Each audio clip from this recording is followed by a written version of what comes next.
So we all know It's a Small World, right? One of the most iconic Disneyland rides, also known as the happiest cruise that ever sailed. And it's the home of almost 300 animatronic dolls that represent children from all over the globe. You either love the ride or hate it.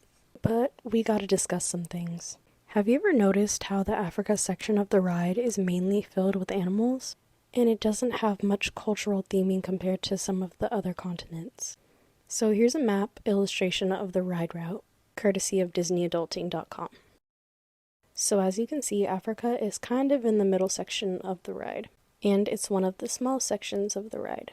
But before you get there, you have to journey through Europe. And while all the European countries aren't represented, it's clear to most which country is represented because there's so many beautiful layers that are displayed. There are at least 14 European countries represented, such as Denmark, England, Scotland, Italy, France, Spain, and others. And the dolls have different hairstyles, different clothing, and are partaking in different activities. This section of the ride is really beautiful. You can tell that the creators took their time to ensure that different cultures were being represented.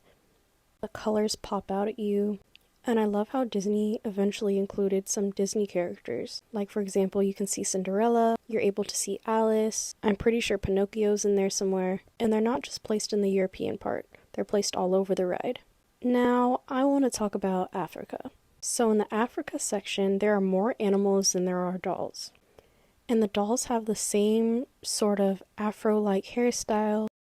They are either playing the drums or dancing or near an animal. Now we can pretend that there isn't a stereotype that plays a role in how Africa gets portrayed in this ride. But pretending something doesn't exist doesn't get a conversation going.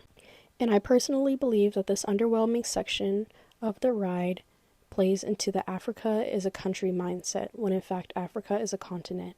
And I believe that it also plays a role in people thinking that Africa is just mainly populated as a huge jungle with wild animals. There are over 54 countries in Africa, each with its own unique culture.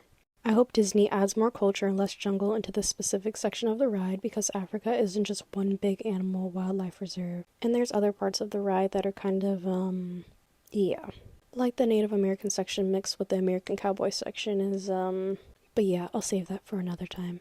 Educating ourselves about cultures outside of our own is always a beautiful thing, and that's what the ride's about, right? Thanks for watching.